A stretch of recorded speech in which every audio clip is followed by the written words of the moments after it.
para que por ella crezcáis para salvación, si es que habéis gustado la benignidad del Señor, acercándonos a Él, piedra viva, desechada ciertamente por los hombres, mas para Dios escogida y preciosa. Vosotros también, como piedras vivas, sed edificados como casa espiritual y sacerdocio santo, para ofrecer sacrificios espirituales aceptables a Dios por medio de Jesucristo. Por lo cual también contiene la Escritura: he aquí, pongo en Sión la principal piedra del ángulo, escogida, preciosa, y el que creyere en él no será avergonzado. Para vosotros, pues, los que creen, él es precioso.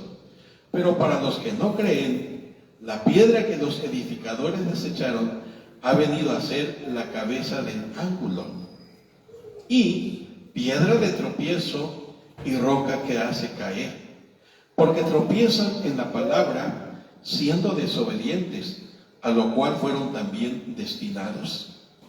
Mas ustedes son linaje escogido, real sacerdocio, nación santa, pueblo adquirido por Dios, para que anuncien las virtudes de aquel que les llamó de las tinieblas a su luz admirable. Ustedes que en otro tiempo no eran pueblo, pero que ahora son pueblo de Dios, que en otro tiempo no habían alcanzado misericordia, pero ahora han alcanzado misericordia. Amén. Damos gracias a Dios porque hemos alcanzado misericordia por fe en nuestro Señor Jesucristo. Gracias le damos a Dios. Gracias le damos al Señor Jesús por venir a esta tierra. Gracias le damos por habernos enviado una vez que fue al cielo, al Espíritu Santo para ser nuestro consolador y para que sea su representante aquí. Amados hermanos, que el Señor en su gracia nos esté dando una buena Navidad en medio de cualquier situación, enfermedad, carencia o cualquier problema de otra naturaleza. Recuerden que en el Señor Jesús somos pueblo de Dios. Ahora quiero hacerle entrega de la predicación número 17, el mensaje número 17 de esta serie en referencia a la Iglesia de Dios. Y en este mediodía, el título de hoy se llama La Iglesia es Nación Santa. Así le he titulado. La Iglesia es Nación Santa, o Pueblo Santo, como ustedes quieran llamarlo, pero esa es la Iglesia. Y mi propuesta en un enunciado sencillo es este es el corazón del mensaje que les quiero dar en esta mañana, en esta 17ª entrega. La Iglesia debe vivir como Dios la ve y no como el mundo la envuelve. Repito otra vez. La Iglesia debe vivir como Dios la ve y no como el mundo la envuelve. Sí, porque aunque no nos guste aceptarlo, es una realidad. La iglesia del siglo XXI se ha vuelto muy mundana. Y no es que yo sea un santurrón, ni mucho menos, ni que me espante, no. Pero esa es la verdad. Creyente del siglo XXI le cuesta mucho tener un tiempo para ir a buscar la presencia de Dios a la casa de oración. Está inmerso en sus compromisos, y en estos días navideños donde se celebra todo menos la Navidad, porque la celebración que tiene el mundo hoy día no es la Navidad, es el correr de las pasiones, de los deleites, la pachanga, la borrachera, ríos de licor se venden en estos días. Fíjense que una de las ofertas que me llamó la atención, no porque yo quiera participar en esa oferta, sino cómo es posible. Decía en un comercio que devolvían el 30% de 1,000 pesos de consumo en cualquier vino, en cualquier licor que comprara. Entonces, ¿qué dicen los que les gusta tomar? Pues es una maravillosa oferta, Vamos a comprar, nos van a devolver 300 pesos. Porque el 30% de 1,000 es 300 pesos. Y algunos siguen para echarle gasolina al carro y así disfrazan el placer de beber. Por eso les decía, hoy la Navidad no es lo que dice la Biblia. Hoy la Navidad es juergas, es posadas, es pachanga, es viaje, es consumo. Platicaba con mi esposa ayer, Navidad hoy todo es mercantil, oferta y demás. Eso es Navidad hoy.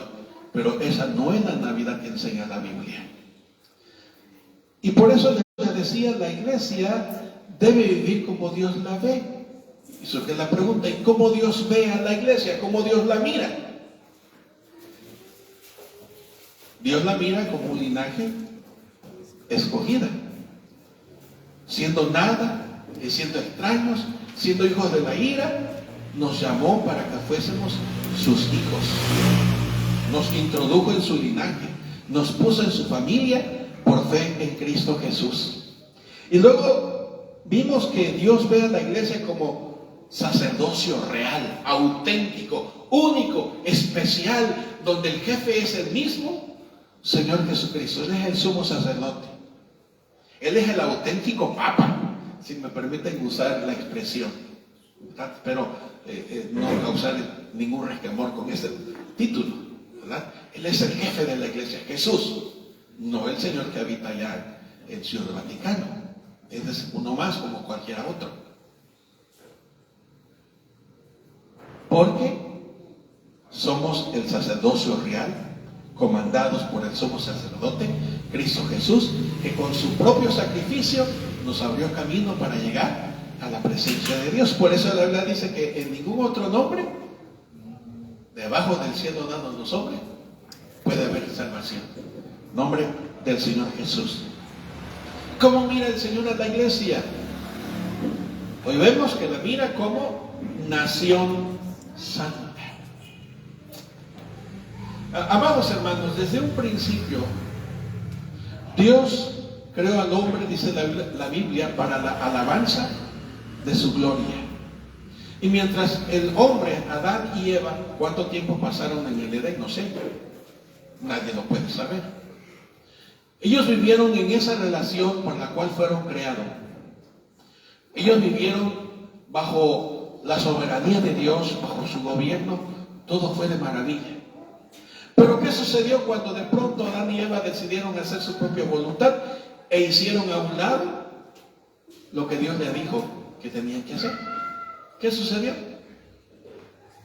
Quedaron desligados de Dios, quedaron separados de Dios, y la imagen y semejanza que era perfecta en ellos quedó deforme. Y desde ese momento el hombre y todo su linaje, toda su descendencia quedó cautiva en la pecaminosidad, quedó cautiva en la condenación. Por eso no necesitamos aprender a pecar, nos sale solito. Y bien, no necesitamos que nos enseñen, brota de lo más profundo del corazón. O ¿qué decimos cuando de pronto se nos escapa por ahí, o a alguien se le escapa por ahí una palabra obscena? ¿Qué se dice? Es que se me chispoteó, ¿no? Es que se me salió. Pues dijo el Señor Jesús que de la abundancia del corazón habla la boca. Entonces no puede salir cosa buena porque no hay ningún corazón que sea bueno.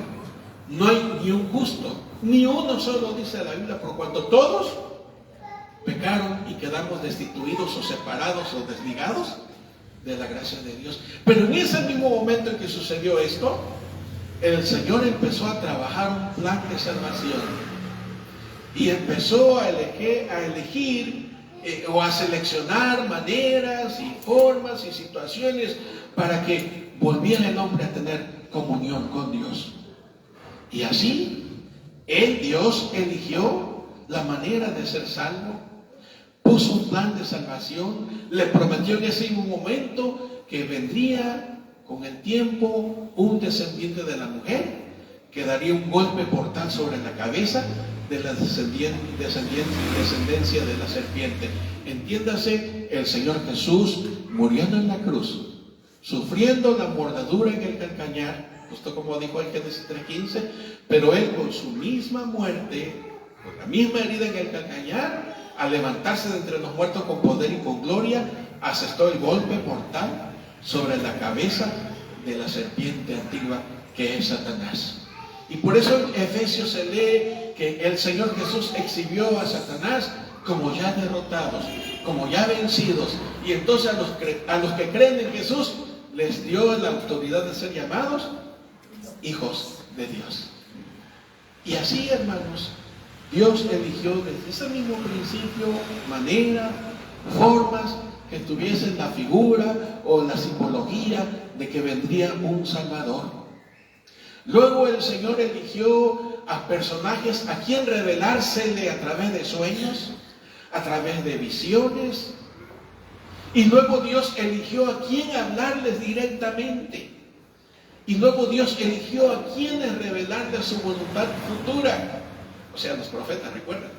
Y así, paso a paso, hasta que en el libro de los Gálatas leemos que en el principio de los tiempos, o en la culminación de los tiempos, mejor dicho, Dios envió a su Hijo nacido de mujer y nacido bajo la ley. Porque Dios siempre ha tenido en su corazón el tener comunión con gente santa, con gente dedicada para Él, con gente cuyo corazón se conformaran a su corazón, al corazón de Dios. Y quiero por eso en esta mañana, hermanos, decirles que Dios nos mira como su pueblo santo. Dios nos mira como nación santa. Esto nos exige en primer lugar algunas definiciones.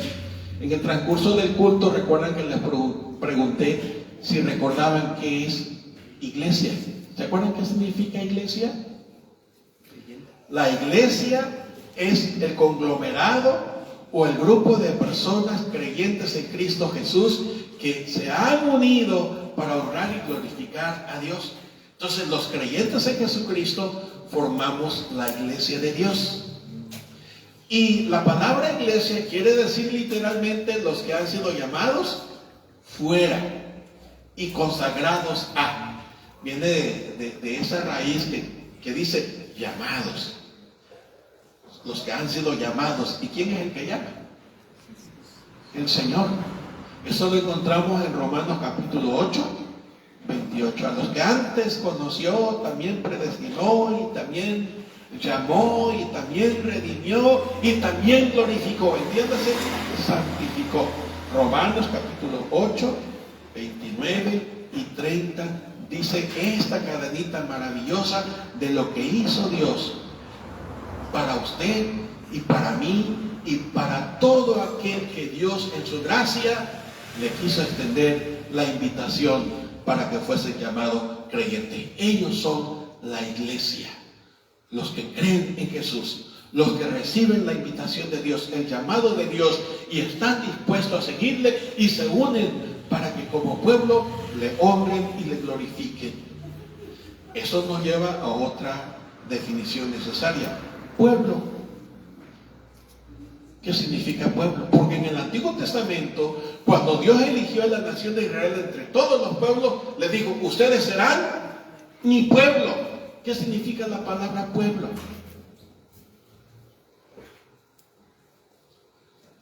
Pueblo quiere decir el conjunto de personas de diversas nacionalidades o razas o habla, pero con un estado común.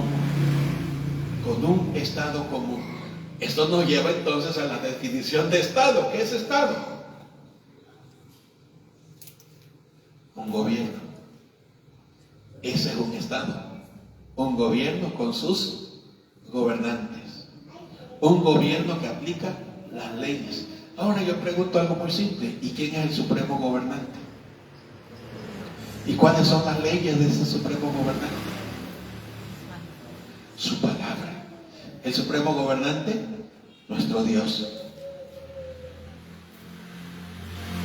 nuestro creador, nuestro dueño. La palabra Señor significa amo, dueño. Por eso quise hacerle estas sencillas definiciones para que entendamos cómo mira Dios a la iglesia. La mira, dijimos, como linaje escogido, su familia. Nos mira, dijimos, como sacerdocio real, los intermediarios auténticos, los anunciadores del mensaje auténtico. Número 3, nos mira como nación santa. Como nación santa. Somos un pueblo con un gobierno, con un estado, con unas leyes, con principios, pero además separados de entre todos los demás pueblos para tener una identidad. Nuestra identidad es con el Creador. Y mientras nos identificamos con el Creador, entablamos una relación de familia, de compañerismo, como se dice por ahí, comunión, que no significa otra cosa más que compañerismo, fraterno, esa relación profunda, íntima, donde los principios de respeto, donde los principios de obediencia, de fidelidad, son los que van enmarcando las atenciones, las expresiones, las palabras y las relaciones personales entre nosotros como hermanos, con nuestro Padre Celestial, nosotros como sus hijos. Así que la palabra santo significa separado y dedicado. Habiendo dicho esto, hermanos, quiero decirles en primer lugar que Dios llama a los creyentes santos. Y la razón por la cual Dios nos llama a los creyentes una nación santa, nación quiere decir gentes, una nación santa, es porque Él se encargó de santificarnos y tiene la idea de purificarnos, de limpiarnos, como leemos en otra porción, de hacernos de nuevo, o como leemos en otra porción, convertirnos en nuevas personas. A eso vino el Señor Jesús. Y cuando leímos en Efesios, en el transcurso del culto, que el Señor les anunció a los que estaban cerca, se han de recordar ustedes que primero el Señor Jesús tuvo un ministerio especial, exclusivo para los judíos, para su pueblo. Por eso leemos en la Escritura que a lo suyo vino, pero ¿qué hizo su pueblo en lugar de recibirlo? En lugar de oírlo, en lugar de atenderlo, ¿qué hizo la nación de Israel? Lo despreció, lo rechazó, lo minimizó y en el peor de los casos todavía lo traiciona, porque siendo de su propia raza van y lo acusan al gobierno romano, al Estado, quienes lo gobernaba, a ellos, para que lo crucificaran o para que lo condenaran a muerte. Pero bien leemos en las Escrituras que dicho derramamiento de sangre nos purifica de los pecados, porque la palabra de Dios decía que sin derramamiento de sangre no hay remisión. Y su sangre preciosa entonces nos limpia, nos purifica, nos santifica. Por eso los creyentes no tenemos necesidad de hacer sacrificios, de hacer mandas y de hacer promesas, porque todo lo ha hecho nuestro bendito Jesús. Por eso en el versículo 4 de nuestro pasaje, primera de Pedro, capítulo 2, versículo 4, llama el apóstol Pedro a los creyentes: acerquémonos a Él, que es piedra viva, desechada ciertamente por los hombres, entiéndase, los judíos, mas para Dios, aunque el pueblo despreció a Jesús, pero para Dios el Señor Jesús seguía siendo su amado Hijo, precioso. Y dice Pedro: ustedes también, hermanos, ustedes también como piedras vivas, sean edificados como casa espiritual, real sacerdocio, santo. ¿Para qué? Para ofrecer sacrificios espirituales. Por eso no tenemos ritualismos que cumplir. Les decía, no tenemos necesidad de hacer promesas, de hacer mandas, de hacer penitencias, porque todo lo hizo el Señor Jesús. Nuestro sacrificio tiene que ser de índole espiritual, aceptable a Dios. Y encuentro en la luz de su palabra en Romanos capítulo 12, que la ofrenda que a Dios le agrada, aparte de lo que dice el Salmo 51, el corazón contrito y humillado, dice el Salmo 51, pero en Romanos capítulo 12 dice que nuestro cuerpo es el mismo holocausto delante de Dios. Por eso, mi ponencia al principio, la iglesia debe vivir como Dios la ve, no como el mundo la envuelve. Porque hoy, envueltos en el mundo, hermanos, nos dejamos llevar los creyentes por lo que el mundo nos plantea, por lo que el mundo nos ofrece, y no vivimos dedicados para Dios, justo como Dios nos mira al habernos consagrado con la sangre de su amado Hijo Jesús. Los creyentes somos personas elegidas, llamadas, adquiridas o redimidas por Dios. Por eso nos mira como nación santa. ¿Me voy explicando hasta aquí? ¿Están conmigo? Yo espero que entendamos esto. Esta es la razón por la cual nosotros como pastores, y cualquier pastor honesto, va a hacer un llamado a vivir la vida entregada a Dios.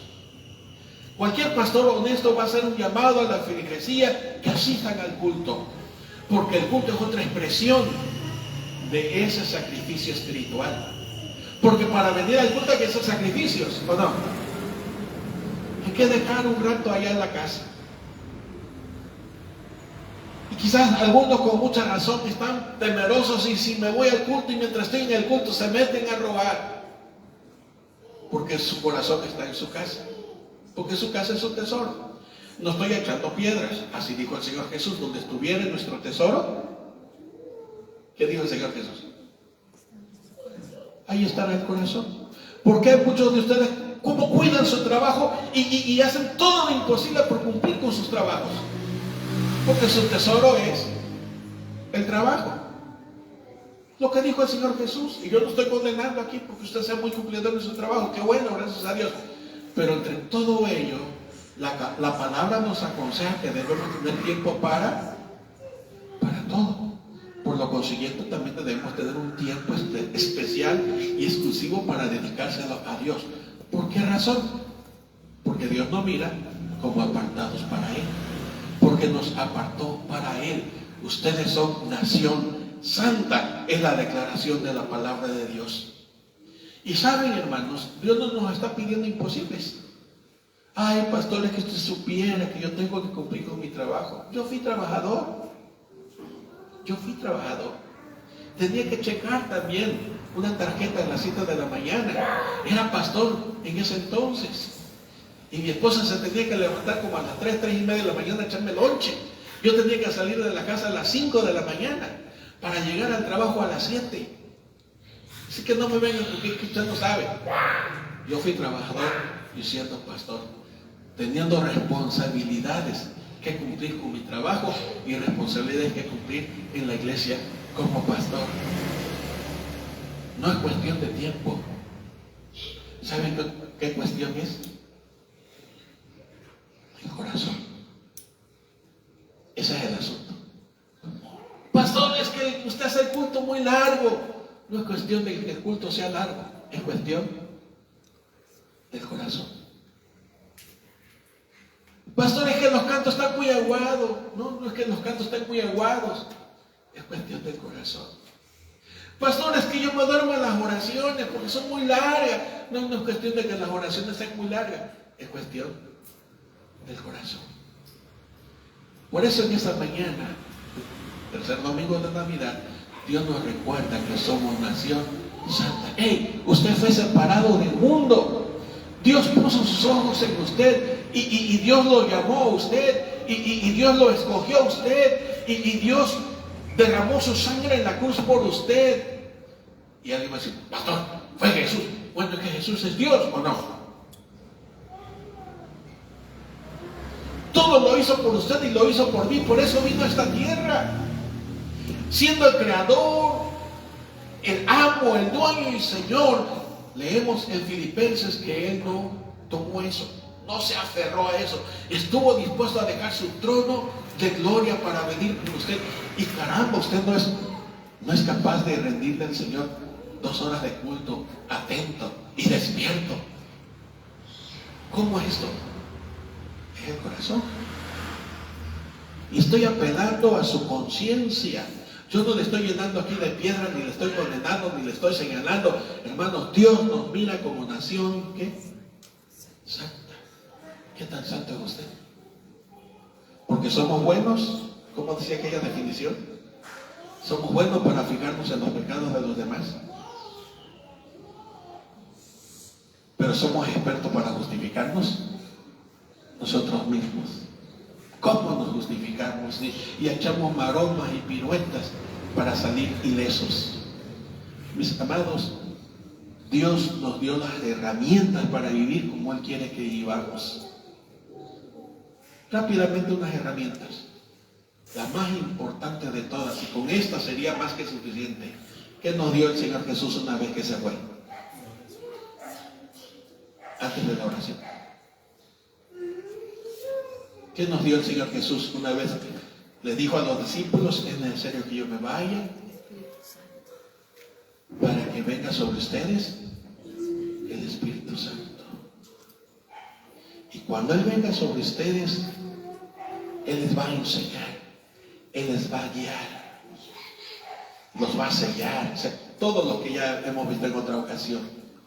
Y hermanos, si usted es creyente en Cristo Jesús, y si usted tiene el Espíritu Santo, ¿por qué no vivimos como santos para Dios? ¿Por qué no vivimos separados para Dios?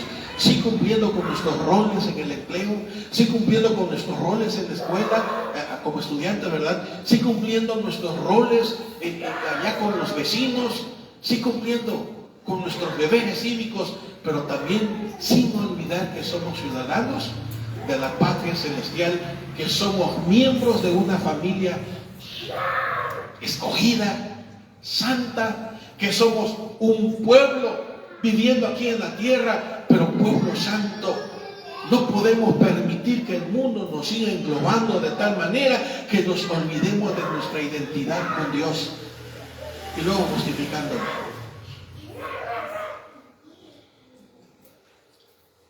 Nos dio el Espíritu Santo. ¿Qué más nos dio? Ahora sí, doctor. Nos dio la oración.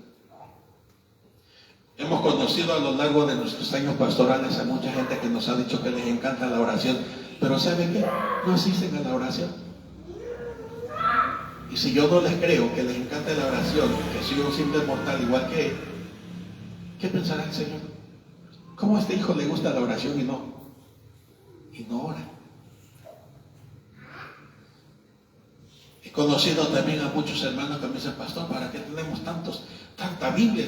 Nada más con los salmos. Y si nos dedicamos nada más a los salmos, ¿qué vamos a hacer con el Evangelio de Juan?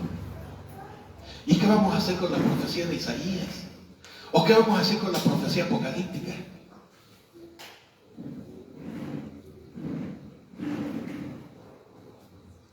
Cuando sentimos que el agua nos ahoga, le hacemos promesas a Dios. ¿Se acuerdan qué dice la Biblia en Eclesiastés? En lugar de hacer promesas, ¿qué es mejor?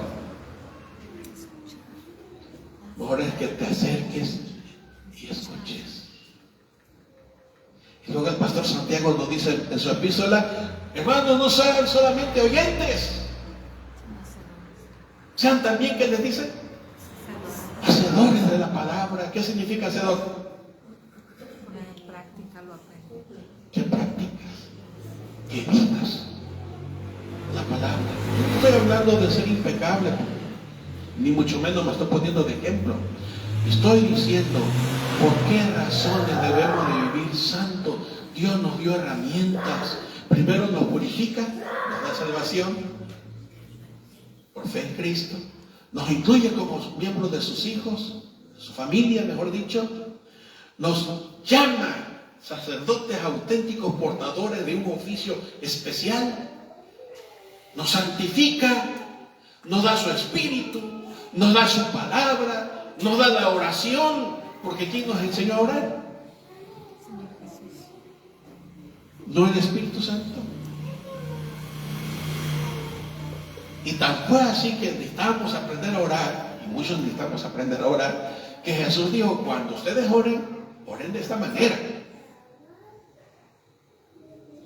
Y nosotros pareciera que Jesús nos dijo, apréndanse de memoria y récenlo. Y lo empezamos, Padre nuestro que estás en los cielos, santificado.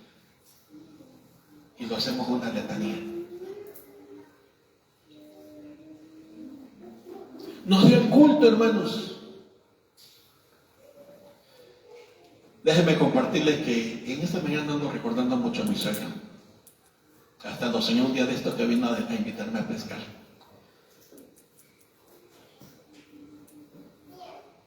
¿Por qué no nos reunimos? Le dijo a mi esposa, ¿por qué no nos congregamos todos los días? Y mi esposa le dijo, papá, sí. Si con mucho trabajo los hermanos vienen al culto del domingo en la mañana, ¿sí? ¿Cuándo van a venir todos los días? ¿Sabían ustedes que la iglesia al principio se reunía todos los días? No me refiero a Betania, sino a la iglesia que habla la Biblia en Hechos 2. ¿Se reunía todos los días? Y todos los días se congregaban para honrar al Señor, para adorarle, agradecerle. Yo puedo invitarles a que tengamos culto todos los días, pero con pena tengo que decir, yo sé que no van a venir. Sé que me van a decir que están cansados. Sé que me van a decir que tienen mucho trabajo. Sé que me van a decir que tienen que hacer una y mil cosas más. Y por eso los pastores hoy día, tragándonos a veces nuestro fervor, tenemos que estar solitos en el templo. Y finalmente cerrando las puertas porque no hay gente que quiera venir a honrar a su Señor. Porque nos hemos dejado envolver por este mundo. Nos hemos dejado llevar por lo que nos dicen los amigos, ya sea en la escuela, en el trabajo, en el mercado, la vecina, el vecino, lo que sea. Nos inventamos dolores de cabezas, nos inventamos preocupaciones, y tal vez sean muy buenas para nosotros. Yo no sé cómo las mire Dios. Pero Él nos dio armas, nos dio herramientas explícitas para que podamos vivir dedicados a Él, consagrados a Él, porque Él fue el que nos llamó a ello. Y por eso dice Pedro a la iglesia, hermanos, ustedes son nación santa, dedicada a Dios. Y la razón por la cual nos dio ese equipo que ya he mencionado así muy rápido, ¿verdad? Bastaría recordar la armadura de Dios, ¿recuerdan? En Efesios, que nos dio el yelmo de la salvación y la coraza de justicia y el escudo de la fe y el calzado del evangelio de la paz y la espada del espíritu y el cinturón de la verdad. Así dice la armadura del cristiano. Y Dios nos da todo esto para que seamos más que vencedores. Mi hermano, usted que se siente abandonado y triste y afligido y angustiado, Dios lo mira como un vencedor. Comportémonos como vencedores entonces. Dios nos mira como santos, comportémonos como santos entonces. Él nos equipó para ello. Por eso nos llama, ustedes son nación santa. También, mis queridos y amados hermanos, Dios santifica a los creyentes para que seamos sus testigos. Dios lo llamó a usted, lo escogió a usted, lo redimió, lo santificó para hacernos más que un vencedor. Dios nos dio el Espíritu Santo para que fuésemos testigos de Él, de las buenas obras que Dios hace. Por eso mucha gente nos echa en cara, ¿cómo me puedes hablar de las buenas obras de Dios si tú sigues igual? Porque hemos permitido que el mundo mande en nuestro corazón, hemos permitido que los deleites de la carne se ensañen en nosotros, se engorden en nuestro corazón, y por ello es que la gente no puede mirar a Jesús de la gloria en nuestras vidas. Queridos hermanos, a lo largo de la historia, Dios levantó a diferentes testigos. Primero les dije al empezar este pequeño mensaje o grande mensaje, como ustedes lo quieran ver, Dios eligió a quienes les iba a permitir que soñaran de Él. Recuerden un soñador rápido. José. No fue el único, pero es el más conocido. Y luego Dios eligió a quien mostrarle visión especial. ¿Quién fue uno de los más famosos que vio una visión? Vio un soldado cuando se estaba amarrando su calzado, vio un soldado que se le apareció a él y este le preguntó, ¿eres de los nuestros o eres enemigo? Porque lo vio tan equipado. ¿Quién fue ese? Josué. Y era el Señor manifestándose: yo estoy contigo, no temas ni desmayes, yo te voy a llevar a la victoria. Josué. Pero luego Él eligió a quien hablarle directamente. ¿Quién fue?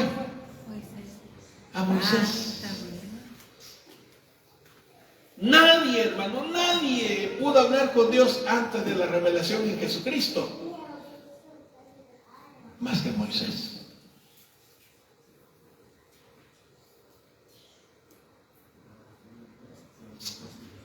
Y luego, mis hermanos, eligió a todo un pueblo. Ustedes van a ser mis testigos, ustedes van a ser mi tesoro, ustedes van a ser mis reyes y sacerdotes, mi gran, así les digo, mi gran tesoro. ¿Y cuál era la condición? Si ustedes hacen lo que yo les digo. Pero con el pasar de los años, a pesar de que el pueblo prometió que sí lo iban a hacer, Israel quiso ser como las demás naciones. Quiso vivir como los demás.